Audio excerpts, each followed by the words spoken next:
Então, não posso confirmar aquilo que eu mesmo falo.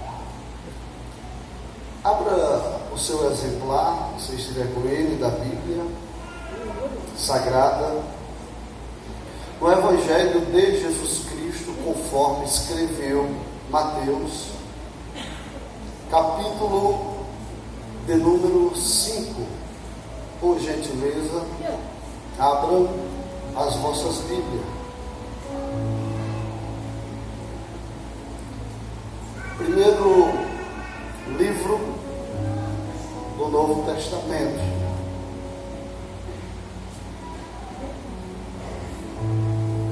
Vamos ler só até o versículo de número 3. Não vai dar para falar mais do que até o versículo de número 3. Então vamos ler só até o 3. Todos encontraram? Quem está me ouvindo, diga amém. Jesus, vendo as multidões, subiu ao monte e assentou-se. Os seus discípulos aproximaram-se dele, e Jesus, abrindo a boca, os ensinava, dizendo: bem-aventurados os pobres em espíritos, porque deles é o reino dos céus. Senta, por gentileza. Baixa um pouquinho, coloca mais próximo aqui.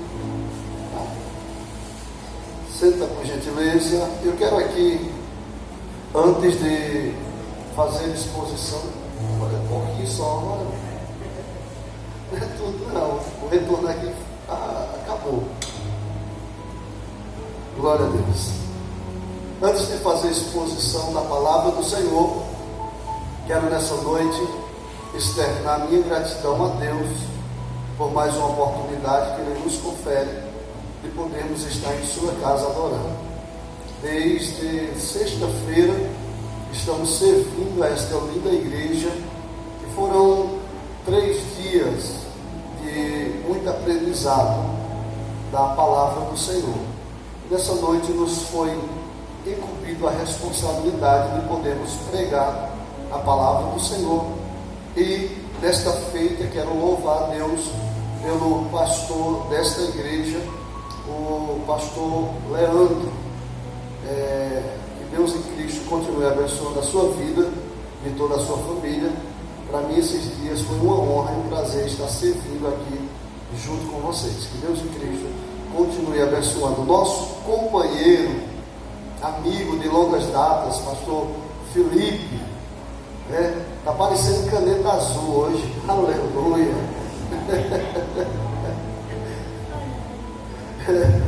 Meu amigo Felipe, juntamente com a sua esposa, a missionária Adriana, congregamos juntos ali quase 3 anos em Goiás, uma cidade boa chamada Vicentinópolis. Para mim é uma honra poder estar aqui. Ele que foi o intermediador para podermos estar aqui junto com o pastor Leandro, também um companheiro, o diácono Aurélio, ele, desde antes de eu chegar na cidade, ele sempre tem ligado, nos recebeu, sempre tem buscar a gente no hotel. Que Deus em Cristo continue abençoando a sua vida.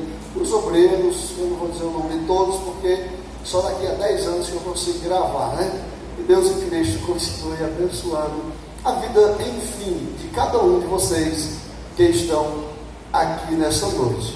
Quem veio ouvir Deus falar com ele? Então eu creio que ele vai continuar falando conosco aqui nessa noite. Mas antes, deixa eu vender o meu peixe aqui, tá?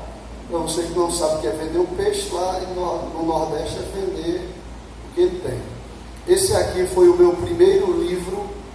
Eles escolheram o caminho da oração. Foi prefaciado por Samuel Santos, da dupla Daniel e Samuel. Esse aqui é o meu segundo livro, Jesus, a Excelência do Amor, descobrindo o propósito para a sua vida, prefaciado pelo escritor Eliezer Borges. Esse aqui é o meu terceiro livro, Resgatando o Pensamento Bíblico. Esse foi prefaciado por Samuel Procópio e feita a sinopse por Magno Alves. aquele ex-jogador da seleção brasileira que hoje é pregador do Evangelho. Esse aqui é o meu quarto livro, Aprendendo o que não se deve pregar. Foi prefaciado pelo pastor Elvis Silva. Esse aqui é o meu quinto livro, Devocional para Todos, uma vida com propósito. E esse aqui ainda nem foi lançado, irmão, já está por aqui, viu? Vai ser lançado dia 21, Aprove Deus, em Pernambuco. Dia 21 estaremos lançando este livro, A Vida de Oração de Jesus, transcrita por Lucas, no lugar secreto. E em junho a gente lança um sétimo livro, O Fruto do Espírito, assim se Deus quiser. E se você puder adquirir os nossos materiais no fim, assim faça. Hoje eu estou com o Black Friday. Isso é foto, ó. Black Friday. Custa R$30 qualquer um desses exemplares. Você vai comprar hoje por apenas R$20 qualquer um desses exemplares. Mas pastor, R$20, caro não é livro, irmãos. Caro é a pizza que você come no outro dia, vai embora, e é R$50, né? Então você está fazendo um investimento, porque a terra mais fértil que você pode investir é você mesmo. Então, se você puder, e se for levar o combo completo, vai ficar apenas por R$90. Você vai pagar aí R$16 em cada livro, aproximadamente. Nós lemos o texto do livro de João, amém? Irmão João, irmãos.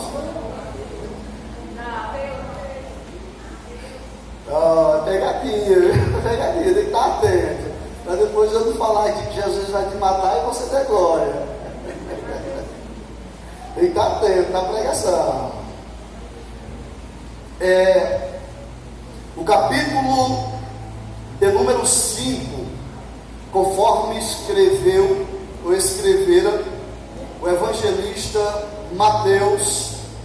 Aqui esse texto está intrínseco em um sermão, cujo qual nos é dado na temática como o Sermão do Monte.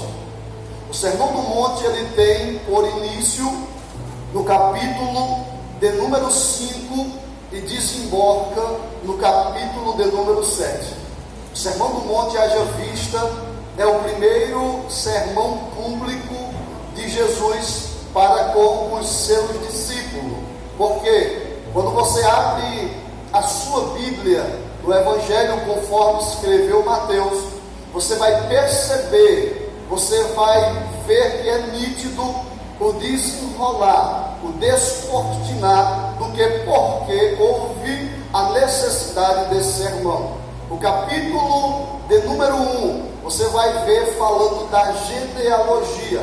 A necessidade da genealogia é por causa da ponte da transição da antiga aliança para a primeira aliança. Por quê? Porque a primeira aliança ela fechou-se em Malaquias, as cortinas, mas Mateus é quem abre as cortinas da segunda aliança. E nesse período passou-se um hiato de aproximadamente 400 anos. Malaquias termina fechando o seu livro com maldição. Mateus abre o seu livro com esperança, com um novo tempo, com uma nova história. Porque a palavra genealogia ela é oriunda do grego e significa Gênesis, um novo início, um novo recomeço. Aí ele começa a explicar para os judeus quem é Jesus. No capítulo de número 2, ele vai apresentar o seu nascimento. No capítulo 1 e 2, ali ele vai mostrá-lo já. No capítulo 3 e entre o 4 ali, ele vai mostrar ele sendo batizado por João. Como Jesus foi batizado por João, ele começa a pregar o evangelho do reino. E quando ele começa a pregar o evangelho do reino, observe-se nesta noite para você entender e compreender a mensagem nesta noite. Então ele começa inserindo para os judeus, mostrando que Jesus está pregando a mensagem do reino, porém numa percepção e numa comparação diferente. Por quê? Porque os judeus que vinham do tronco da linhagem de Davi, eles esperavam um Messias, cujo qual viesse reinar aqui nessa terra sobre o povo. Vem Jesus dizendo para o povo que o reinado dele não se dará naquele tempo nessa terra, mas o reinado dele será estabelecido no coração do homem, porque a partir dali o homem passa a ser direcionado por Deus. A partir dali o homem passa a viver inteiramente para Deus, e homens passam a segui-lo, homens passam a estar com ele. Uma vez alguns seguindo, como todo aquele que tem desejo em seu coração de conhecer mais. A pergunta que pairava, eles indagavam assim: que reino é esse? Se é um reino, que princípio nós temos que seguir para poder estar inserido nesse reino? A indagação, como todo novo convertido, quando vem para a igreja, de uma vida promíscua, profana, que vem lá de fora, com seus pecados e delitos, em modo, em contexto geral, porque normalmente a gente acha, ruim é aqueles que bebem, fumam, matam, estrupam,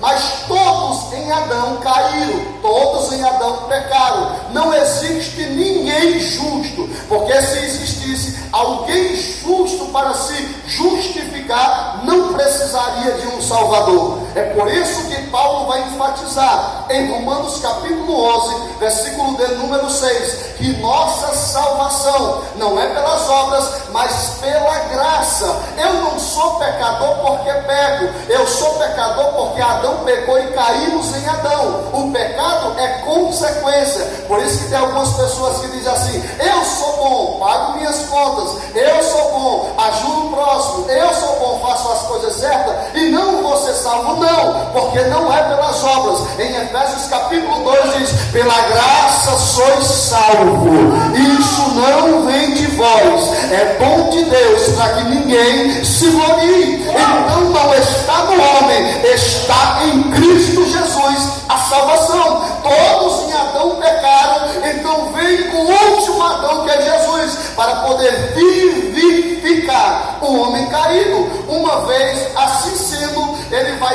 estabelecer um princípio do reino. E quando ele vai estabelecer o princípio do reino, perceba, queridos irmãos, que ele vai fazer algo semelhante a Moisés.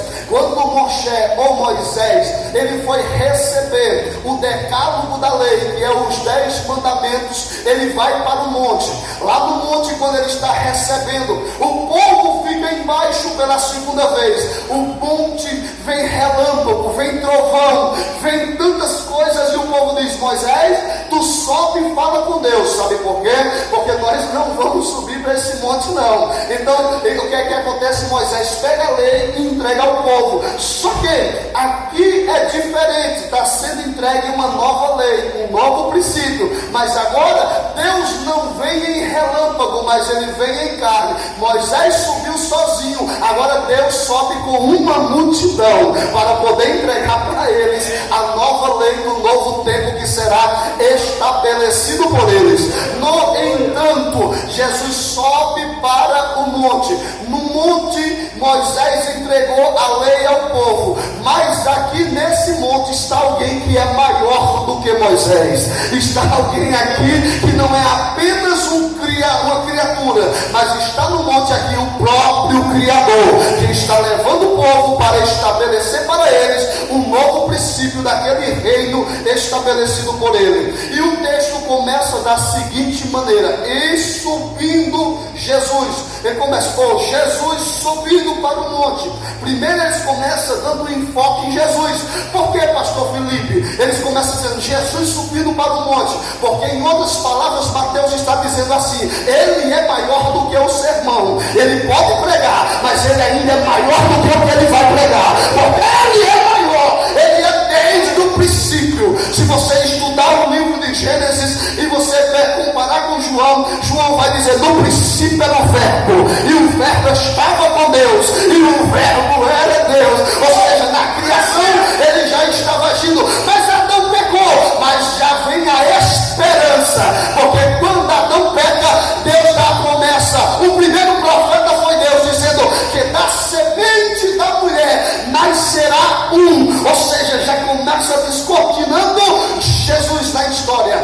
quando o povo está no Egito, diz o que? Mata um cordeiro para que não haja morte, porque depois viria o cordeiro de Deus para tirar o pecado do mundo. O povo saiu do Egito por causa do cordeiro pascual, mas a igreja está sendo tirada do Egito do coração por causa do cordeiro de Deus.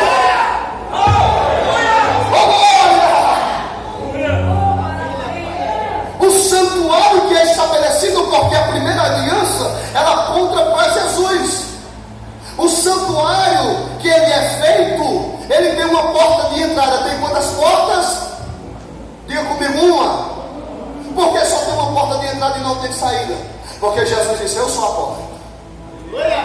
Quando entrava pelo santuário, na entrada ao lado direito, tinha escrito: caminho, verdade e vida.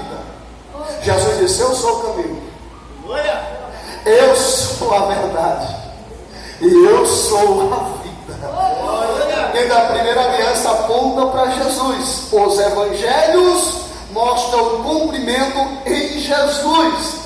Atos dos Apóstolos, a mensagem é Jesus. As cartas, a doutrina é Jesus. E Apocalipse, a esperança é a vinda de Jesus para poder levar a sua igreja e arrebatar o seu povo. Então a centralidade da fé, a centralidade do Evangelho chama-se Jesus Cristo. Eu quero enfatizar muito isso, porque depois você vai entender o porquê que eu estou enfatizando isso. E Jesus, ele vem como homem para provar e mostrar para os homens que há capacidade de estar nesse reino, porque Jesus sentiu o que eu e você sentiu. Jesus chorou, Jesus sentiu sede, Jesus sentiu fome. A diferença é claro que Jesus tinha as duas naturezas, que nós chamamos de natureza humana e natureza divina. Colocamos dentro da complexidade teológica como 100% homem e 100% Deus. Não resolve, claro, mas é tentar amenizar aquilo que é difícil, a explicação do homem.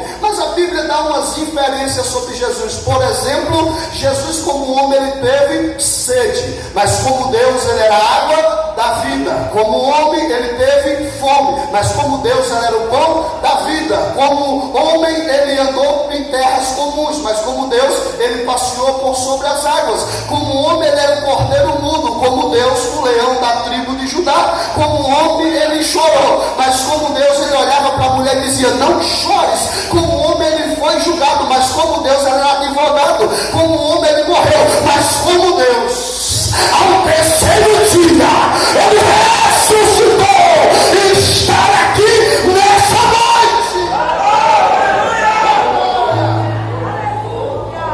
Irmãos, eu não sou perguntar não, mas olha, de canto de olho só assim para o irmão que está do seu lado. Só canto de olho um pouquinho para um, para outro. Vê se tem cara de quem está vivo aqui nessa noite.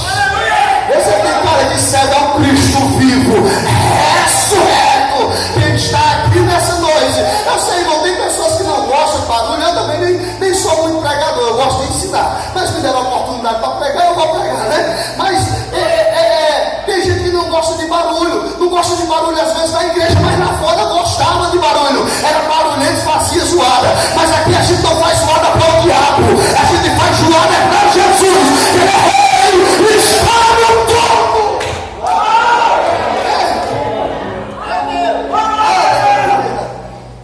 Aí Jesus sobe para o monte. E quando Jesus sobe para o monte, vai com ele uma multidão. Eu sou bem pontual pregando, irmão. Você vai ver que eu vou falar verbo por verbo. Jesus vai para o monte, com ele vai uma multidão. Só que no meio da multidão dizia: aproximou-se dele os seus discípulos. Porque a multidão sempre está em volta de Jesus. Mas só quem gosta de Bíblia é discípulo. Só quem gosta de ensinamento é discípulo. Multidão quer milagre, quer comer pão. Multidão quer ver multiplicação, quer ver realização, quer ver coisas extraordinárias. A multidão gosta do receba, traga Jesus que eu quero. Mas o discípulo não, gosta do crescimento. Gosta de crescer, desenvolver. E aproximou-se dele os seus discípulos. E os discípulos, uma vez se aproximando deles, a Bíblia diz que Jesus começa a ensinar. Porque Jesus, ele sabe que todo ser humano ele precisa para poder crescer, aprender. Porque não existe crescimento sem o aprendizado. E ele começa a ensiná-los. E quando ele começa ensinando eles, a mensagem que Jesus vai começar a ensinar para os seus discípulos, se você estiver com a Bíblia aberta aí, não fecha a Bíblia por gentileza, porque ele vai começar a ensiná-los. E a mensagem que Jesus vai ensinar, ela é determinante. Por que é determinante que eu sei? Por dois motivos. Que diz, Jesus sentou, um mestre naquela cultura, ele saía andando com os seus discípulos e ensinava eles andando. Andava e ensinava, mas quando eles queriam ensinar algo que era de suma importância, determinante para a sua vida, ele sentava com calma para ensinar. E Jesus sentou para poder ensiná-los. Quando Jesus senta, os discípulos sentam ao seu lado e abrindo a boca. Essa palavra abrir a boca é para Jesus falar mais alto para eles poderem ouvir, porque tinha outras pessoas próximas. Veja que é detalhado, abrindo a boca e começou a ensiná-los. E quando ele abre a boca e começa a ensinar, a primeira palavra que ele diz é bem-aventurado. Diga comigo assim, bem-aventurado. Você sabe o que significa bem-aventurado? A palavra bem-aventurado, no sentido mais simplório dela, é feliz, ou mais do que felizes. Mas no original mesmo, bem-aventurado é abençoado. Agora, abençoado não é percepção nossa, nem feliz é percepção nossa. Porque abençoado dentro do nosso contexto é aquele que prospera. Feliz é aquele que tem, na nossa cultura e percepção. Mas abençoado não é aquele que prospera. E feliz não é aquele que não sofre, porque aí contradiziria o próprio texto mais adiante. O abençoado ou feliz trata do que eu sou, não do que eu conquisto. Aleluia. Ser abençoado trata do que eu tenho. Diga comigo, do que eu tenho. Você quer saber o que é que você tem? Vou lhe dizer. É determinante eu saber o que é ser abençoado e feliz. E é do que eu tenho. Para você ter noção. Pode perceber que tem crentes na igreja que ele pode passar por qualquer situação da vida, ele está sorridente. Porque ele não vive de momentos felizes. Ser feliz é diferente de ter felicidades. Ser é diferente de ter. São momentos que proporcionam-nos Deus, mas ser não depende de condição. Por quê?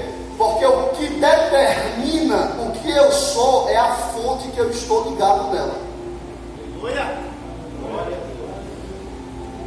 Vou dizer de novo. O que determina o que eu sou é a fonte que eu estou ligado nela. Porque ela está ligada em mim. Fonte, explica rápido, pastor, o que é fonte. Jesus olhou para Nicodemos e disse: aquele que não nascer de novo não pode entrar no reino. Porque ele usa a expressão nascer. Essa expressão nascer de novo.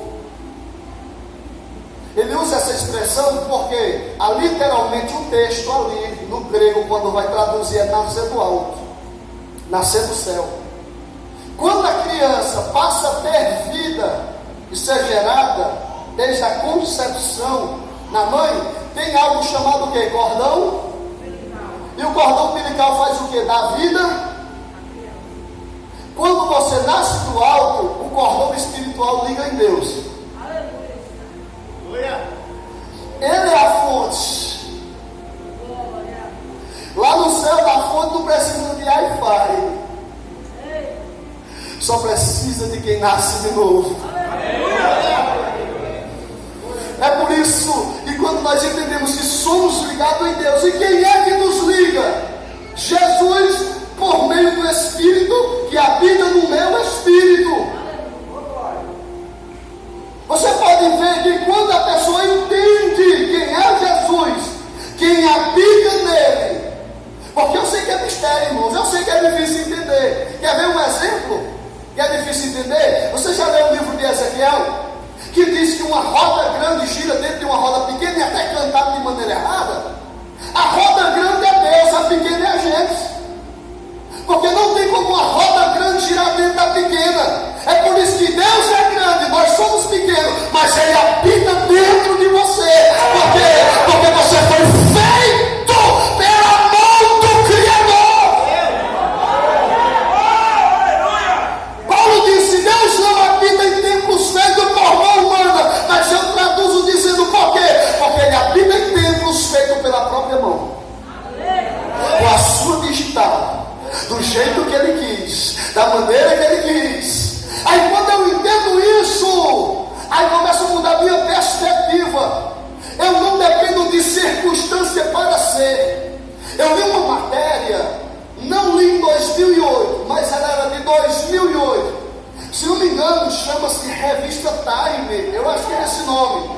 E nessa revista falava de um homem chamado Bunny. E esse homem, na época, era considerado um dos homens mais ricos do mundo. Ele era um dos sócios da Fórmula 1. E perguntaram para ele o seguinte: você é feliz? E ele disse: eu desconheço essa palavra. Agora eu pergunto para você, como é que um dos homens mais ricos do mundo, na época, alguém senta com ele, pergunta se ele é feliz, e ele diz: eu não conheço essa palavra.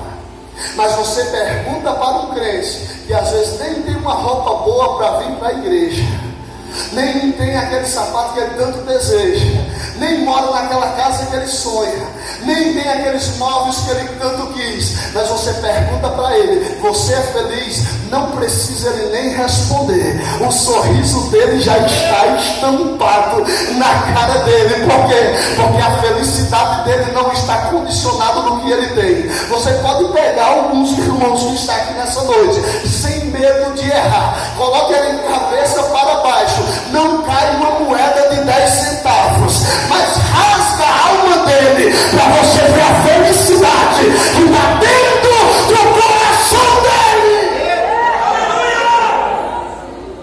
Ele não depende de momento. Na psicologia, nada contra a psicologia, porque eu já estudei psicanálise, né? Eu não sou discípulo de Freud, mas de Jesus. Mas tem a pontuação seguinte: eles pontuam muito sobre ser feliz no sentido de conquistar família, conquistar bens, ter. Não estou sendo aqui também, voltar um pouco atrás, porque às vezes você pode pensar que eu sou discípulo de São Francisco de Assis, que acha que para ser santo tem que ser pobre. Não, irmãos, não é isso não. O que eu estou condicionando é que quem sabe que Jesus é o propósito da sua vida, ele não anula nele nada. Quando eu entendo quem é Jesus, porque às vezes eu busco em coisa suficiência para me completar. Às vezes eu busco, por exemplo, tem pessoas que querem um exemplo, desde nossa juventude: se eu terminar meus estudos, fazer uma faculdade, eu vou ser feliz. Se eu comprar a casa que eu sonho, eu vou ser feliz. Se eu casar, eu vou ser feliz. Se eu tiver aquele filho que a gente tanto planejou, eu vou ser feliz. Se eu tiver aquela empresa que eu batalhei para poder ter, eu vou ser feliz. E a vida passa, e ele sempre vai dizendo: você. E nunca vai ser. Por quê? Porque a felicidade não está no que você tem, mas no que você é com Jesus e o que tem no seu coração.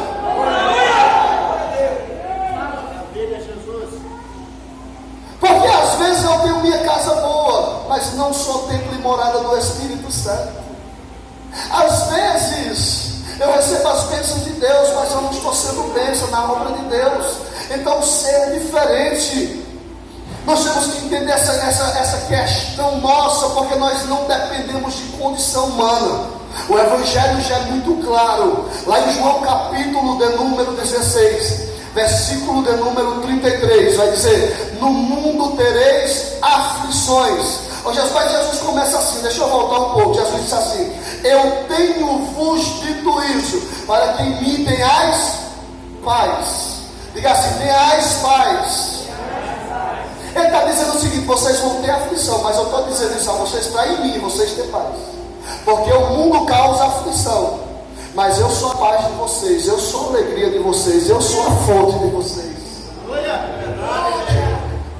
Não existe propósito de vida se Cristo não for o propósito da tua vida. Se você não ter Cristo como a insuficiência da sua vida, você sempre viverá insuficiente.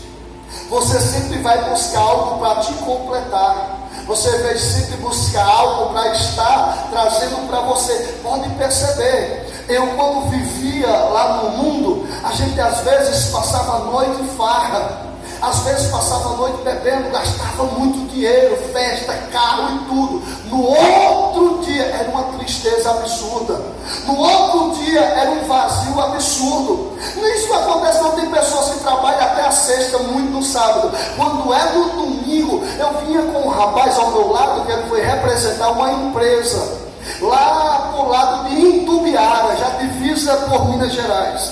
E ele conversando comigo, ele disse: todas as vezes que eu trabalho de segunda a sexta-feira, quando chega no domingo, pensa no dia triste para mim, quando eu não estou ocupado para trabalhar. Ou seja, ele precisa de uma ocupação, para a mente dele se interter, para o vazio do coração dele não ser externalizado. Mas crente não, crente tem Jesus que é a alegria, crente tem Jesus que é a fonte, crente tem Jesus. É por isso que você passa por provas, é por isso que você passa por lutas, é por isso que às vezes o médico desengana algo, às vezes você está doente, às vezes você precisa utilizar os SUS. Assim também como o rico na igreja, pessoas que têm condição monetária, que ele entende que a riqueza dele não é o poço dele, mas é o Jesus dele. Ele entende que a riqueza dele não é o que ele possui, mas o Cristo que possui ele.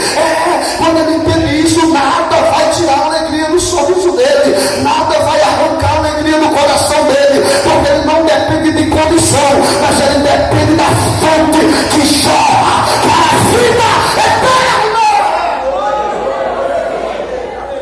Da vida eterna. Quando eu passo a entender isso é lindo, irmãos. Você nunca vai pensar em largar a sua fé. Você nunca vai estar pensando em dizer: eu não vou servir mais Jesus porque é difícil. Eu sei que nunca foi fácil.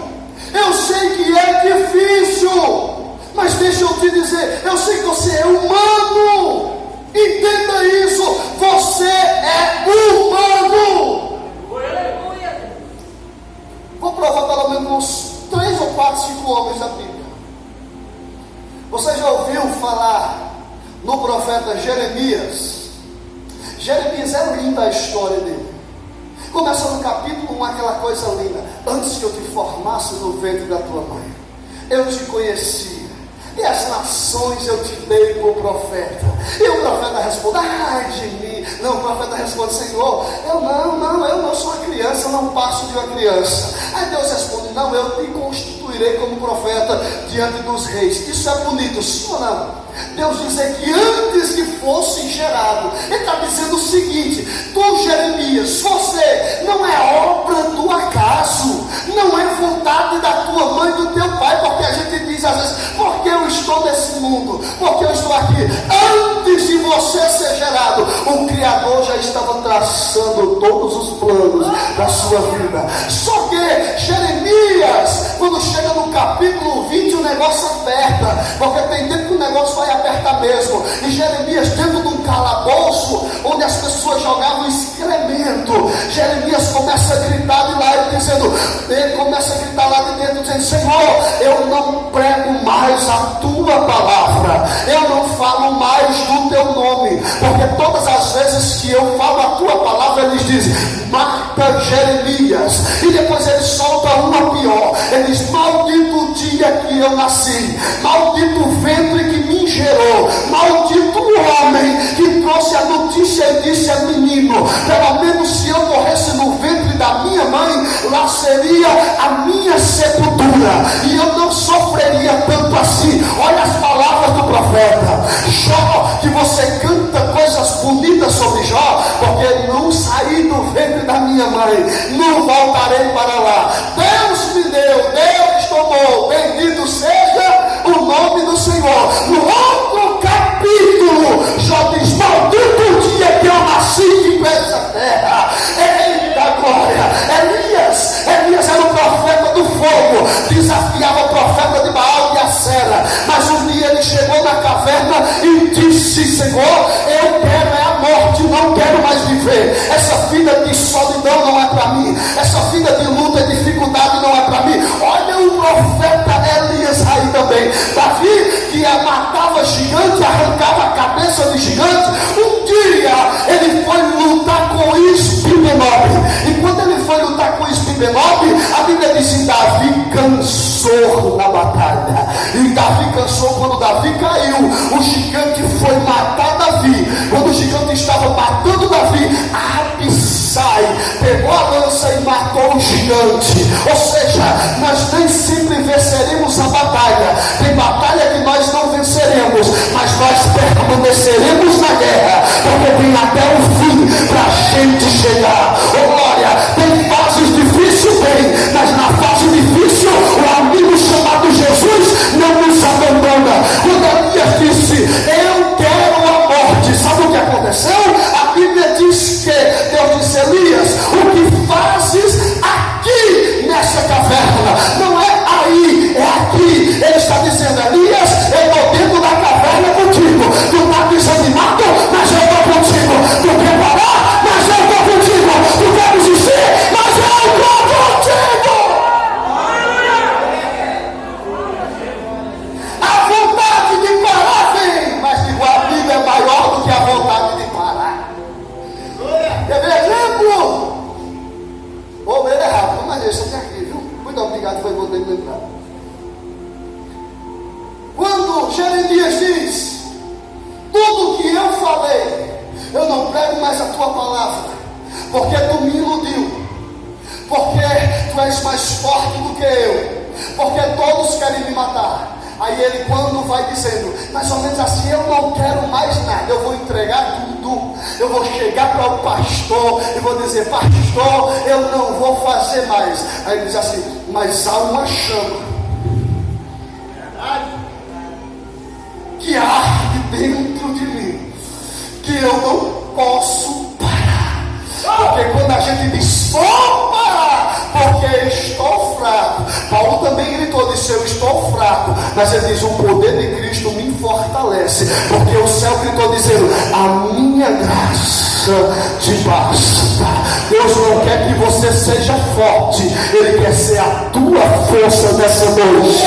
Ele não quer que você seja feliz, Ele quer ser a fonte da felicidade na tua vida nessa noite. E você vai sair daqui entendendo que não há adversidade, não há dificuldade, não há problema, não há levante. Eu sei, mas pastor, o Senhor não entende de nada. Tem pessoas que nos feriu, tem pessoas que me machucou, tem pessoas que vendeu meu nome, tem pessoas que acabou com a minha vida, com a minha fama, mas acaba com a minha família. E daí eu sei que tem homens que passam pela nossa vida que é pior do que provação. As pessoas nos ferem mais do que a circunstância da vida. Você sabia disso? Pessoas têm capacidade de nos ferir mais do que a circunstância da vida. Mas deixa eu te dizer uma coisa: do mesmo jeito que pessoas te feriu, Deus vai levantar pessoas para te curar. Do mesmo jeito que pessoas te abandonou, Deus vai levantar pessoas para pegar na tua mão. Do mesmo jeito que pessoas fechou a porta para você, Ele vai abrir pessoas para abrir porta para você. Do mesmo jeito que alguns foram embora, Ele vai colocar outros no teu caminho. Do mesmo jeito que aquele sócio te traiu, vai ter pessoas que eram ao teu lado. Ainda tem pessoas de Deus na caminhada, ainda há samaritanos que Deus usa no meio da caminhada.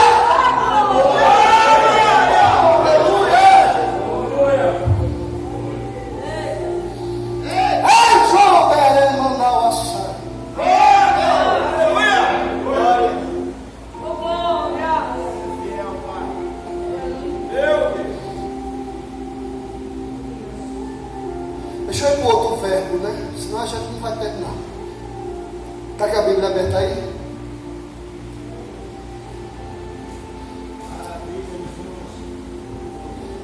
E ele diz: bem-aventurado os pobres em espírito,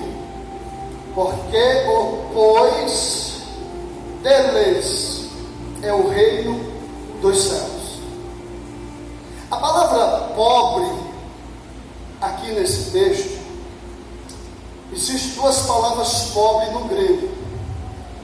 Uma das palavras é pitokos.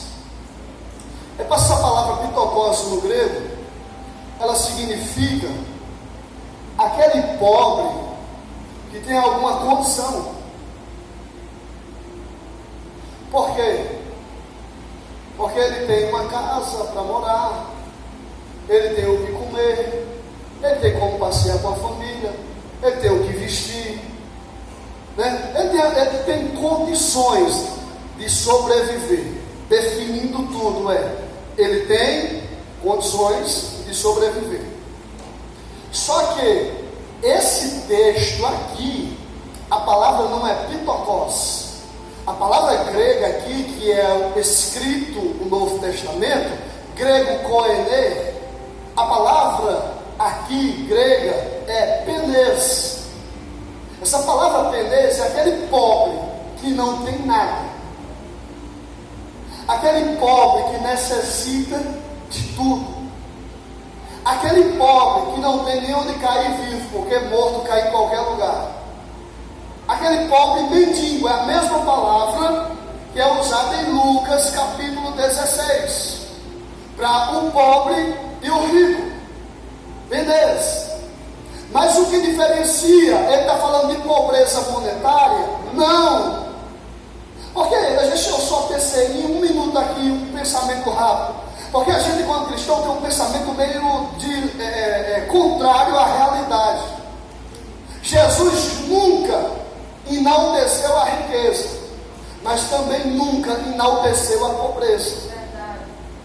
A questão não é ser rico no sentido monetário ou pobre, não tem nada a ver com isso.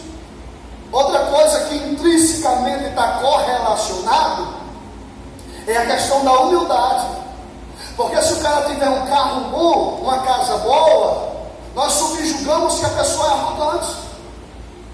Meu pastor vice-presidente lá, que ele é o genro do presidente, você olha para ele, porque tem gente que tem, por exemplo, você olha para um husky siberiano, vou dar um exemplo meio esquisito, mas você olha para um husky siberiano, show, né, aquele cachorro, show, ele dá o nome, não é nem vira-lata.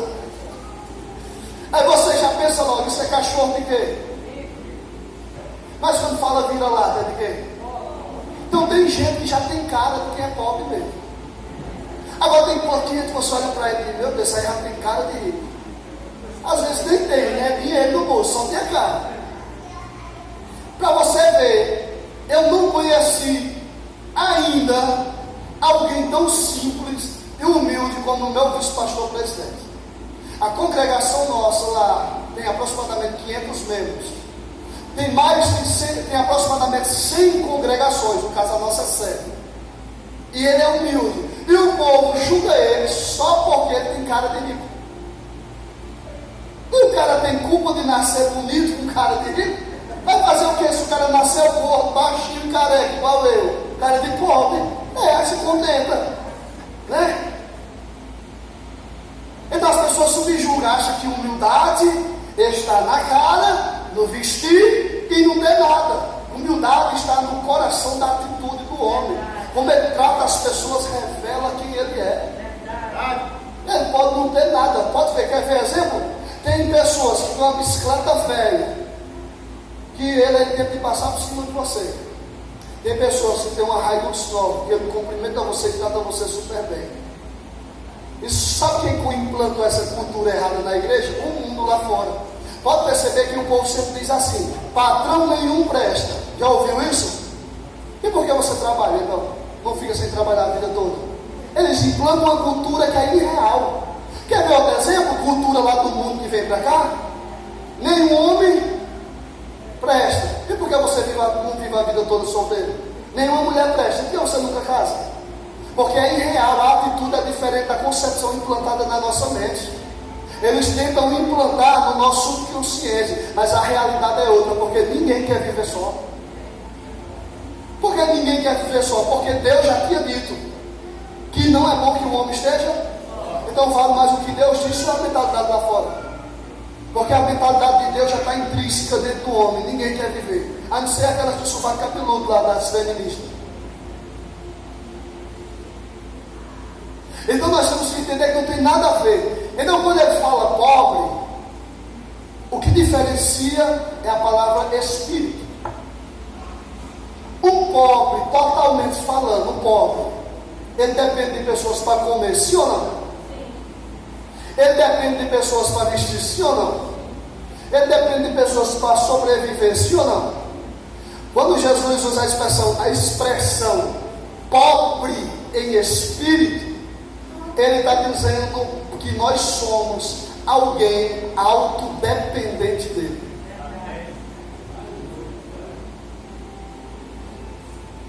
Ele está dizendo que nós temos a total e inteira dependência dele. Porque eu posso ter muito ou pouco, mas eu dependo de Deus.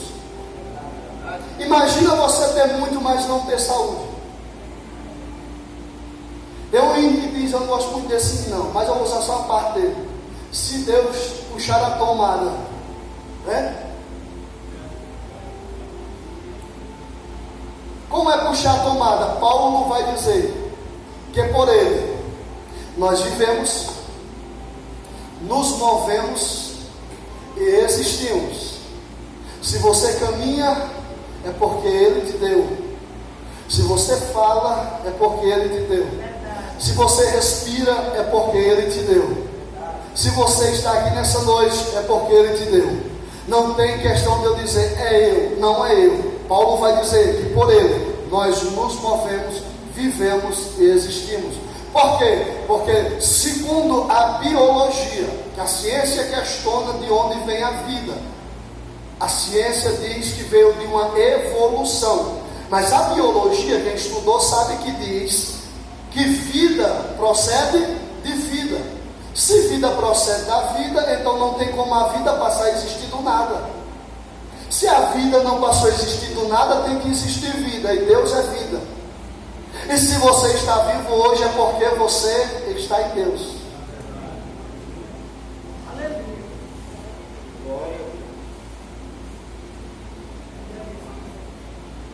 Por isso que nós temos que estar alegres. O salmista diz: o que darei eu ao Senhor por todos os benefícios que Ele tem feito por nós? O que você vai dar ao Senhor? Quando você passa a entender que você é totalmente, inteiramente dependente de Deus, você, quando acorda, você compreende isso. Eu vi um podcast que a mulher fez a pergunta o seguinte, ela não é cristã, eu não conheço. Ela perguntou, umas jovens, né? Jovem é tudo empolgada ali. Aí ela disse assim: se eu pegar 1 milhão e der para você, o que você vai fazer com ele amanhã? E as jovens responderam dizendo: eu vou investir. A outra respondeu dizendo: eu vou passear.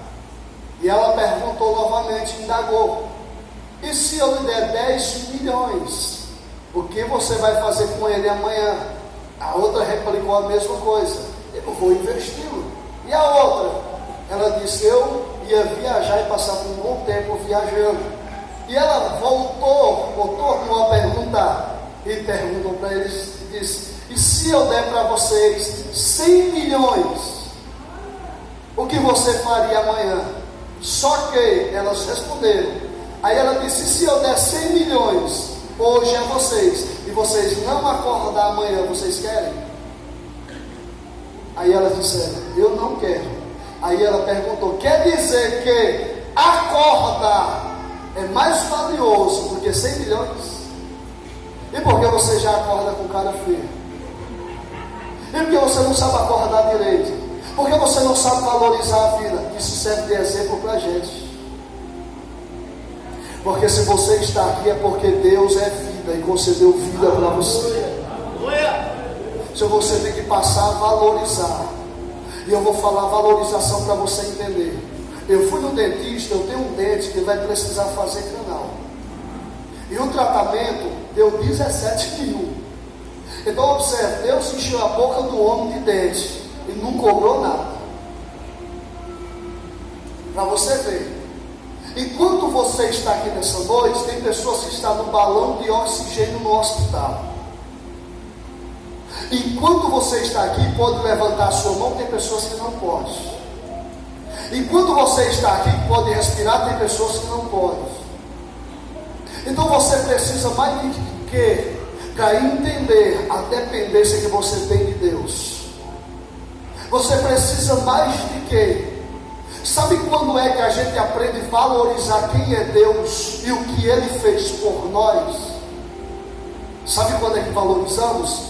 Eu li uma pesquisa que os homens, 99,9, quando estavam na UTI, à beira da morte, fizeram uma pesquisa, perguntaram a ele, o que você teria feito diferente na sua vida? Eles todos respondiam unânime dos 99, trabalharia menos e cuidaria mais da minha família. Trabalharia menos e cuidava mais da minha vida espiritual. Mas só paramos para pensar quando a vida vai embora.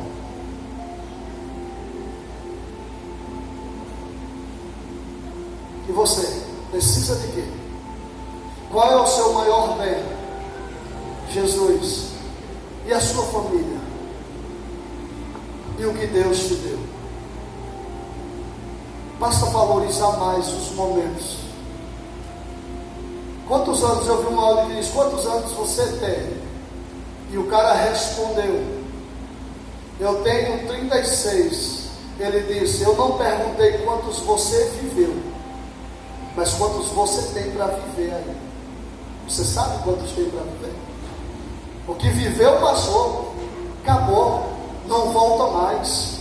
Por isso que você, Salomão vai dar um conselho, goze a vida debaixo da terra com a pessoa que você ama, porque a vida é curta, passageira, rápida, é como a neblina, é como um navio no mar, vai passando, e quando você menos percebe, você olha para você, igual nós olhamos hoje, e dizemos, nem pensei em ser pai, olha o tamanho dos nossos meninos, nem pensei em ter família, olha onde nós estamos. Então pare e reflita nessa noite, e entenda que Deus, Ele tem que ser tudo na sua vida, e todos aqueles que estão ao seu redor tem que ter o total valor da sua vida. Por isso que você tem que tratar bem aqueles que te amam, porque os outros não te tratarão. A partir de hoje saia com essa reflexão, e eu encerro dizendo que essa palavra não repouse na sua mente simplesmente, mas que ela repouse na tábua do seu coração, e você coloque todos os dias em prática na sua vida. Quem assim recebe esta palavra, aplauda o nome de Jesus Cristo.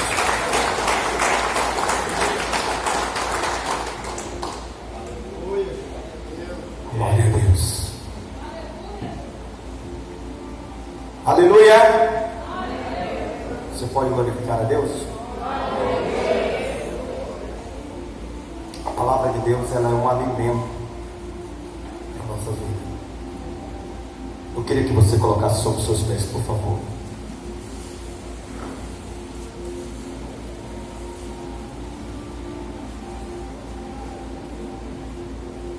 Louvado seja Deus. Você viu o tanto que você é importante? Você viu o tanto que você é especial diante do Senhor? Não é o que você tem, é o que você é. Amém? Cante comigo assim, ó. Quero que valorize o que você tem.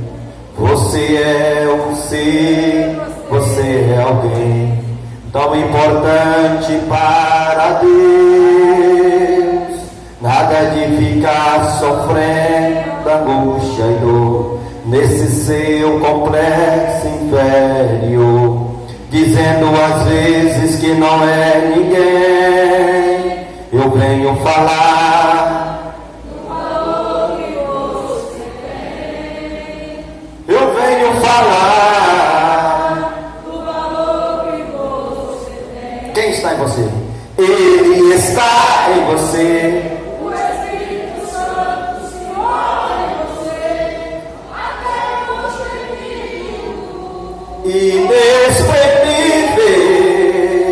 inexprimível. Daí você pode então perceber que para ele há algo importante em você. Por isso levanta e canta, exalte ao Senhor. Você tem um valor, o Espírito Santo se move em você. O Espírito Santo está em você. Coloca a mão em direção ao teu coração, vamos falar com Deus. Aleluia. Louvado seja Deus. Queria que o pastor preparasse um louvor para nós já orar, encerrar. Tem uma criança para ser apresentada hoje. Louvado seja Deus. É hoje? Amém? Louvado seja Deus. E após nós apresentar a criança, nós vamos estar fazendo a entrega do certificado do discipulado de obreiro. Amém? Amém?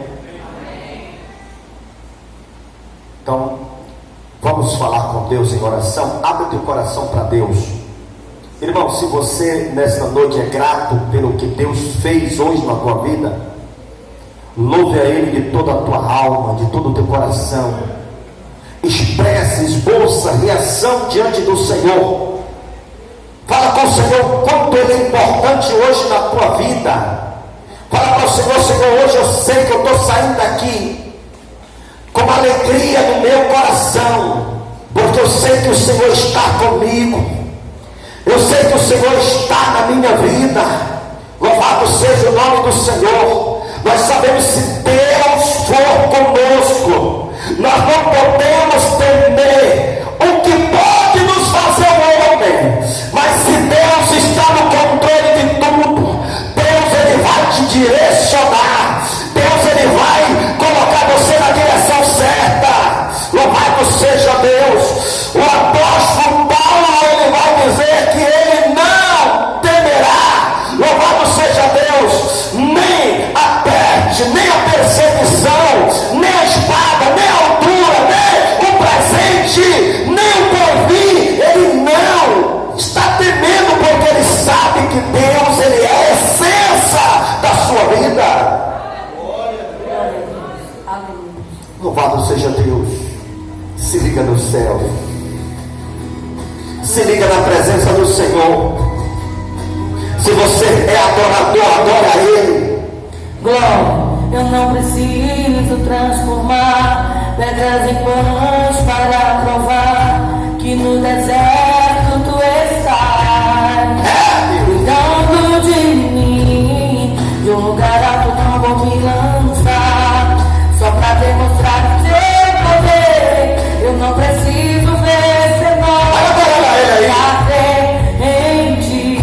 Não é nossa comunhão, pelo prazer de conquistar palácios, riquezas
Senhor está cuidando de você.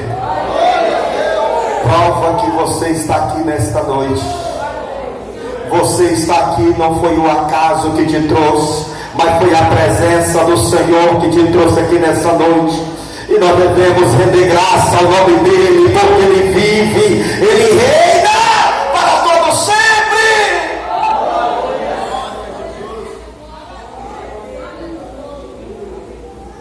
Nós vamos terminar, irmãos. Glória a Deus. Quero chamar aqui na frente a nossa irmã Lenira, nosso irmão James.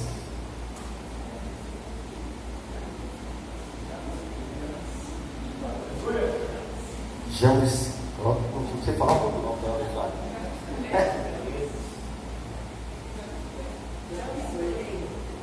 James Clay.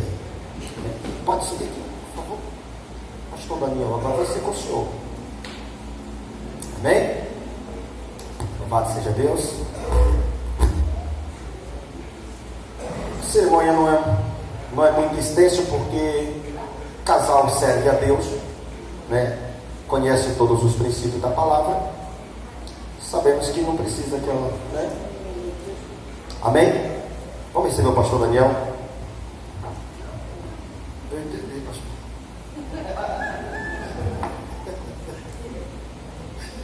Primeiro livro de Samuel, capítulo de número 1, versículo de número 28, diz assim: por esse motivo, agora eu, de minha parte, o entrego ao Senhor.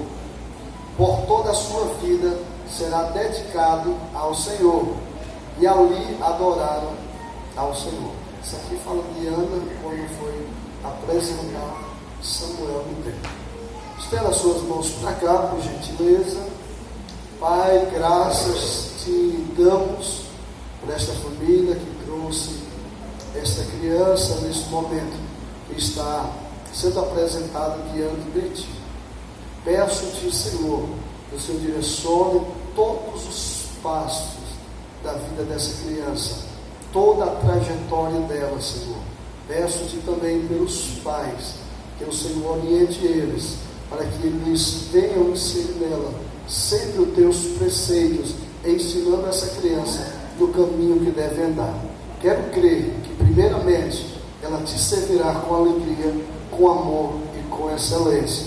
E segundo o propósito que o Senhor tiver para ela, seja cumprido. Nesse momento, nós apresentamos ela diante de ti, em nome de Jesus Cristo. Se a igreja concorda e confirma, diz amém. Louvado seja Deus. Já em seguida, quero que os irmãos que participaram do seminário puderem vir aqui na frente, por favor.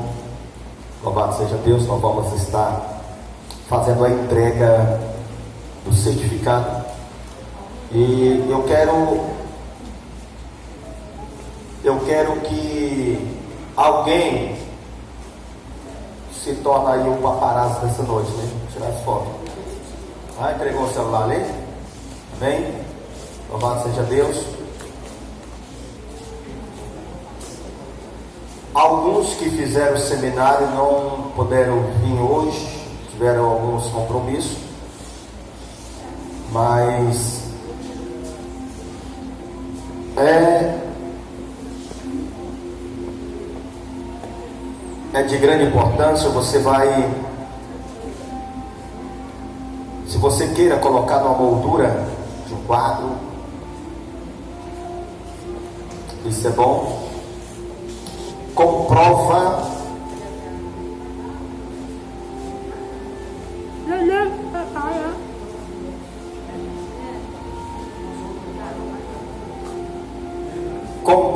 que você é uma pessoa dedicada à obra de Deus e ao aprendizado da palavra.